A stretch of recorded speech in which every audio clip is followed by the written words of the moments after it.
নমস্কার বন্ধুরা, আমি তুহিন আর আমার কিচেনে আপনাদের সবাইকে স্বাগত। আজকে আপনাদের জন্য নিয়ে এসেছি একদম স্পেশাল একটা নিরামিষ রেসিপি, যেটাতে এত কম তেল মশলা পড়বে যাতে আপনারা এই যে শ্রাবণ মাসের নিরামিষ দিনগুলোতে খুব ভালোভাবে এনজয় করতে পারেন। এতটাই সুস্বাদু হয় এই রেসিপি। ছোটোবেলায় আমার মা এই রকম একটা রেসিপি বানিয়ে দিত আর আনন্দ করে ভাত অথবা রুটি দুটোর সাথেই দুর্দান্ত খেতাম। কিছুই না, একদম সাধারণ মশলায় সিম্পল একটা রেসিপি, কিন্তু ততোধিক সুস্বাদু হয় খেতে এই রান্না। প্রথমেই নিয়ে নিতে হবে বেগুন। কেমন ধরনের বেগুন নেবেন? সরু টাইপের যে বেগুন হয়, যেটাতে আমরা ইলিশ বেগুন খাই, ঠিক সেই বেগুনগুলো। মোটা বেগুন নিলে এটাতে সেই টেস্টটা আসে না। প্রথমে নিয়ে নিয়েছি আমি 600 গ্রাম পরিমাণে সরু কালো বেগুন। এখন একটু বেগুনের দাম কমেছে, আশা করি কারোরই প্রবলেম নেই এই রান্নাটা করার জন্য, কারণ মাঝখানে যে হারে বেগুনের দাম বেড়েছিল, সত্যি মধ্যবিত্তের কপালে হাতই পড়েছিল। চলুন, বেগুনটা প্রথমে যেটা করতে হবে, আগে কাটবো না, আগে করতে হবে ভালো করে ধুয়ে নেব। জল দিয়ে আমি ভালো করে রগড়ে রগড়ে ধুয়ে নেব, কারণ বেগুনের গায়ে অনেক নোংরা থাকে, আর এখন বর্ষার সিজন, বেগুনের গায়ে কিন্তু অসংখ্য পোকাও থাকে, তাই দেখে দেখে কাটবেন। আর বেগুনটা কাটতে হবে হাফ করে। মিডিয়াম সাইজের বেগুনগুলো নেবেন, অত্যাধিক বড় নেবেন না, বড় নিলে চারফালা করবেন, আর মিডিয়াম নিলে হাফ হাফ করে কেটে নেবেন। দেখুন, আমি সব কটা বেগুন পরপর বোটা আর ফুলের দিকটা বাদ দিয়ে সব লম্বা করে কেটে নিয়েছি। এইবার নিয়ে নেব একটা বড় সাইজের আলু। 600 গ্রাম বেগুনের জন্য একটা বড় সাইজের আলু নিয়েছি। ওপরের চোকলাটা ভালো করে ছাড়িয়ে নিতে হবে সুন্দরভাবে। ছাড়িয়ে নেওয়ার পর ঠিক যেভাবে বেগুনের পিসগুলো করেছি, মানে লম্বা লম্বা, সেরকমভাবেই কিন্তু লম্বা লম্বা করে টুকরো করে নিতে হবে। কিভাবে কাটছি একটু ভিডিওটা ফলো করুন। ঠিক আমাদের কেনা আঙ্গুলের মতো করে লম্বা লম্বা করে কেটে নিয়েছি, অনেকটা ফ্রেঞ্চ ফ্রাইয়ের মতো। দেখুন, সব কটা আলু কাটা হয়ে গেছে সেমভাবে, সেম মাপে। এইবার যে বাটিটার মধ্যে আমি আলুটা তুলে রেখেছি, ওর মধ্যে আমি জল দিয়ে দেবো, আর জল দিয়ে আলুটাকে ভালো করে রগড়ে রগড়ে ধুয়ে নিতে হবে। দেখুন, আমি আলুটা ভালো করে ধুয়ে নিয়েছি। যতক্ষণ না পর্যন্ত আলুর স্টার্চটা ধুয়ে গিয়ে স্বচ্ছ জল হচ্ছে, ততক্ষণ কিন্তু ধোবেন। এইবার চলুন রান্নায় যাওয়া যাক। রান্না করার জন্য প্রথমেই নিয়ে নিতে হবে একটা কড়াই। কড়াইটাকে প্রথমে হাই ফ্লেমে গরম করে নেবেন, নিয়ে ফ্লেমটাকে মিডিয়ামে করে দিতে হবে। দিয়ে দেবো পরিমাণ মতো সর্ষের তেল। এই রান্না সর্ষের তেল ছাড়া সাদা তেলে করলে কিন্তু সেই স্বাদ আসবে না। আর তেলটা মোটামুটি একটু কমও দেবেন না, বেশিও দেবেন না, কারণ বেগুন ভাজতে গেলে একটু তেল বেশি টানে, তাই এই আন্দাজ মতো একটু তেল দেবেন। বেগুন আবার কাঁচা কাঁচা থাকলে বেগুনগুলো ভালো করে ভাজা হয় না, আর কীরকম একটা যেন জলসা জলসা ভাব এসে যায়। তেলটা হাই ফ্লেমে ভালো করে গরম করে নিতে হবে। যখনই ফোড়ন দেবেন তার আগে ফ্লেমটা লোতে দিয়ে ফোড়নটা দিতে হবে। প্রথমে দিয়ে দেবো 3টে তেজপাতা, তারপরে দিয়ে দেবো একটা শুকনো লঙ্কা হাফ করে চিড়ে দিয়ে দেবো, আর দিতে হবে হাফ চা চামচ সাদা জিরে। এছাড়া কোনো ফোড়ন পড়বে না। ফোড়নটা একটুখানি ক্র্যাকেল হয়ে গেলেই, মানে ভালো করে ভাজা হয়ে গেলে, দিয়ে দেবো লম্বা লম্বা করে কেটে রাখা ধুয়ে রাখা আলুর টুকরোগুলো। আলুর টুকরোটাকে তেলের মধ্যে কিছু সেকেন্ড একটুখানি নুন ছাড়াই একটু ভেজে নেব। কিছুক্ষণ যখন দেখবেন ভালো করে ভাজা হয়ে গেছে, মোটামুটি একটা হালকা লালচে কালারের দাগ আসছে, তখন এর মধ্যে দিয়ে দেবো কেটে ধুয়ে রাখা বেগুনের টুকরোগুলো।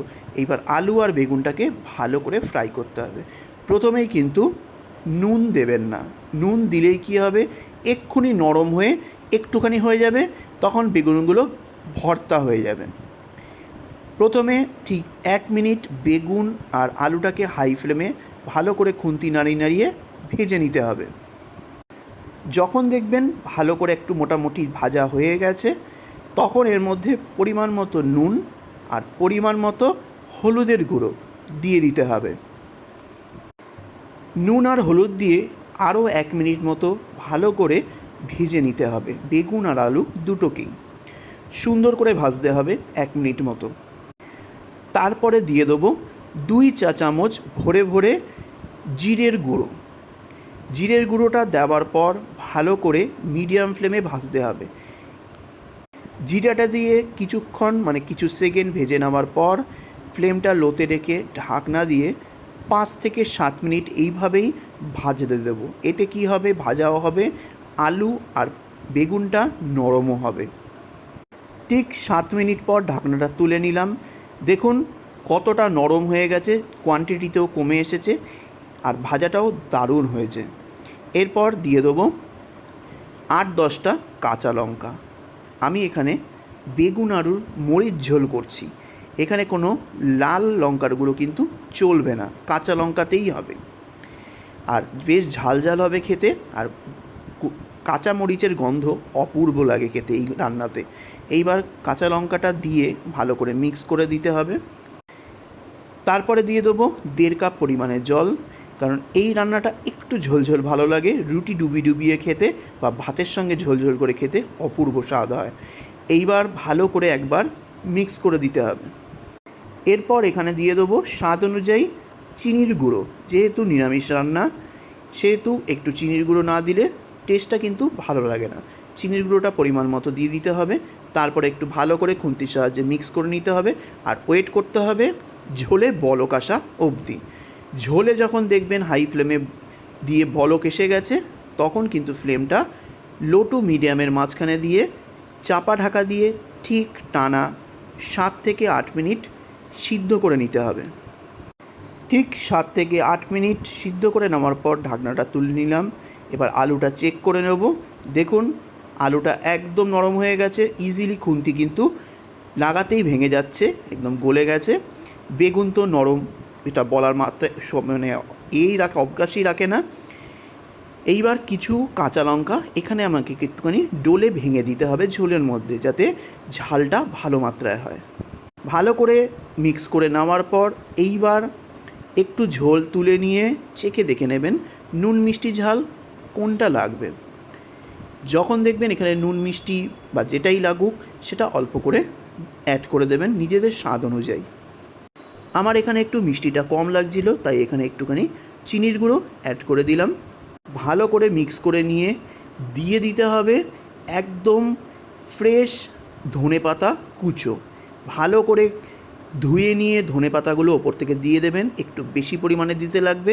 যে কী অপূর্ব টেস্ট হয় আপনাকে বলে বোঝাতে পারবো না।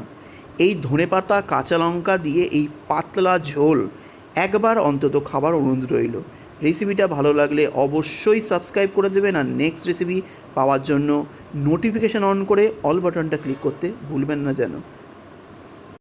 এইবার ধনেপাতাটা দিয়ে ফ্লেমটাকে অফ করে দিয়ে ঢাকা দিয়ে 2 থেকে 3 মিনিট এইভাবেই রেখে দেবো, যাতে ধনে ভাতের ফ্লেভারটা পুরো তরকারির মধ্যে এসে যায়। ঠিক 2 থেকে 3 মিনিট পর ঢাকনাটা দেখুন আমি খুলে নিলাম। রেডি হয়ে গেল দারুণ স্বাদের বেগুন আলুর মরিচ ঝোল।